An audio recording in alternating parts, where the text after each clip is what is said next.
and welcome to the Oriksburg Area Free Public Library. We are doing our summer reading program, which are myths, folk tales, and fairy tales, and I'll be concentrating on fairy tales. But before we do that, I have a poem about 5 little fairies. Put up your 5 fingers. 5 little fairies playing by the pond. One fell in and lost their wand. Mama called the wizard, and the wizard did respond, "No more fairies playing by the pond." 4 little fairies playing by the pond. One fell in and lost their wand. Mama called the wizard, and the wizard did respond, "No more fairies playing by the pond." 3 little fairies playing by the pond. One jumped in and lost their wand. Mama called the wizard, and the wizard did respond, "No more fairies sitting by the pond." 2 little fairies sitting by the pond. One fell in and lost their wand. Mama called the wizard, and the wizard did respond, "No more fairies sitting by the pond." 1 little fairy sitting by the pond. He fell in and lost his wand. Mama called the wizard, and the wizard did respond, "No more fairies sitting by the pond." 5 little fairies have a special bond. The wizard's lesson finally dawned, not to lose their magic wands. There you go. 1, 2, 3, 4, 5. Okay, so today I'm going to read the Cinderella story. It's an old and famous story. This particular one is put out by Walt Disney. There are many different versions, and there she is getting ready for the ball. The first page, I want to point out to you the beautiful carriage that was made with the 4 drawn horses. And there's her slipper and the castle. Cinderella by Walt Disney. And like many fairy tales, this starts out, once upon a time there was a beautiful girl named Cinderella. She was so kind that even the mice and birds were her friends. Every morning the birds woke her from her sweet dreams with their wonderful songs. Cinderella lived with her cruel stepmother and 2 stepsisters, Anastasia and Drizella. They treated her like a servant. Cinderella had to do all the cooking and the sewing and the washing and the scrubbing, while her stepsisters never, ever did any work. One day a royal messenger came to the house. He brought a letter from the king. The stepmother read the letter. The king was giving a royal ball for the prince that night, and every girl in the kingdom was invited. "That means I can go," Cinderella cried, and her stepsisters laughed. "Imagine Cinderella dancing with a prince," Drizella crackled. "She's only fit to dance with a broom," added Anastasia. "But the letter says every girl is invited," Cinderella insisted. "So it does, my dear," the stepmother agreed. "You may go if you get all your work done and if you can find something to wear." "Oh, thank you," said Cinderella, and she quickly went up to her room. Cinderella pulled a dress out of the trunk. "This was my mother's dress," she told the mice. "Isn't it lovely? It just needs some decorations." Cinderella's mice had never seen her so happy. A thin mouse named Jacques thought Cinderella would be the prettiest girl at the ball, and a fat mouse named Gus agreed. Cinderella took out her sewing basket. "I'll need a sash and some beads to finish the dress," she said.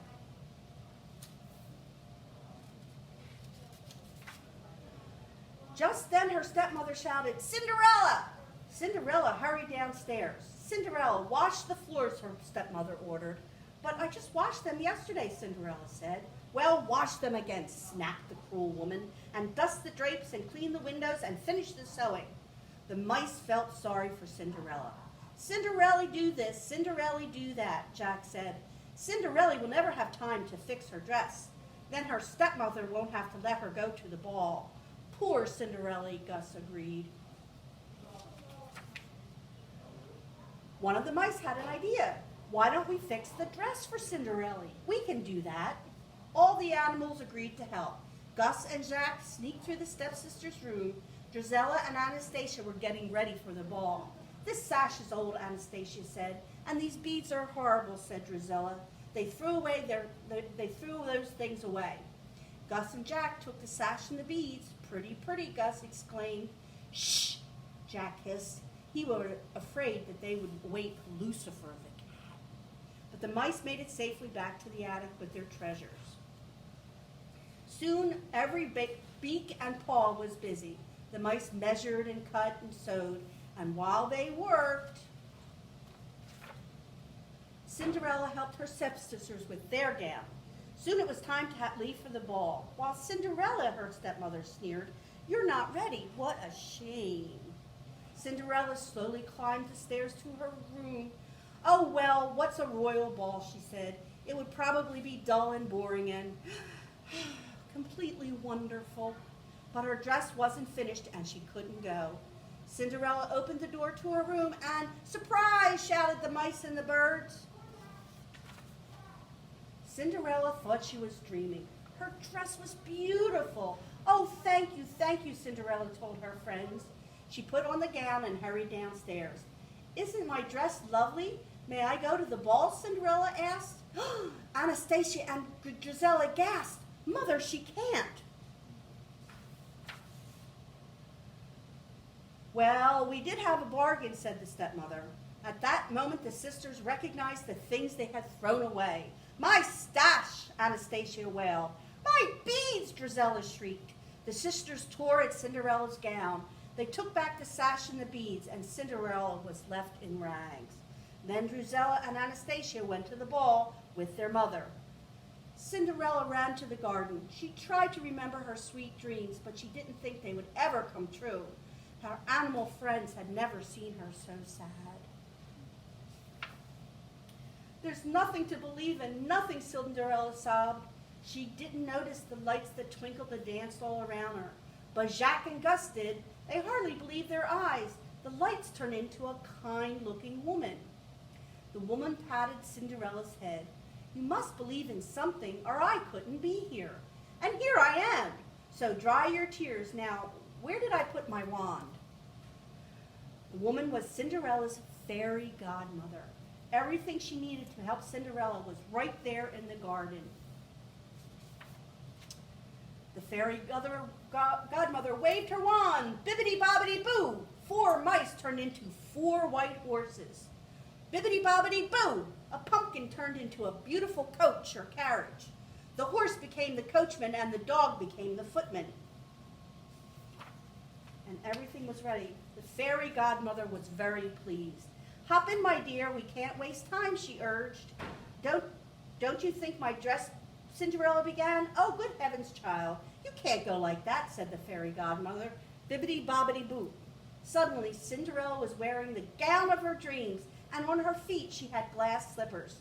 The fairy godmother said, "Like all dreams, my dear, my magic must end. At midnight, the spell will be broken." Cinderella promised to be home before midnight. Off she rode to the ball. The ball had already begun, and the king was not very happy. He wanted his son to marry. The prince had danced with all the girls at the ball, but he had not fallen in love with any of them. "Love at first sight only happens in fairy tales," the duke told the king.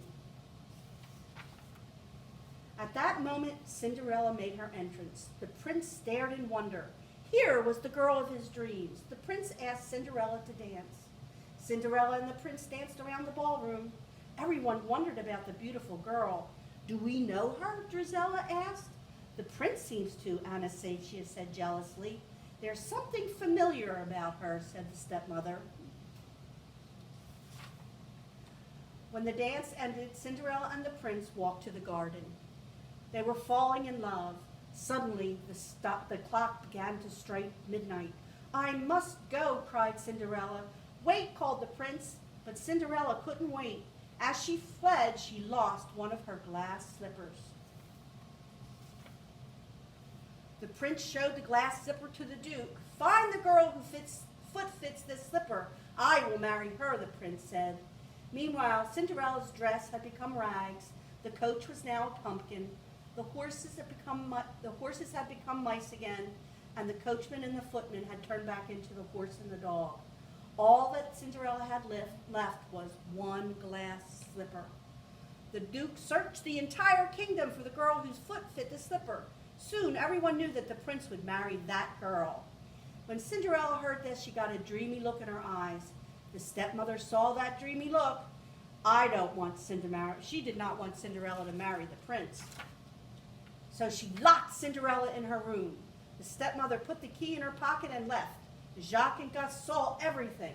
We've got to get that key, Jacques cried. Gus agreed. The two brave mice managed to get the key from the stepmother's pocket. They struggled to get the big, heavy key up the stairs. Jacques and Gus had to hurry. The Duke had just arrived, and his footman carried the glass slipper.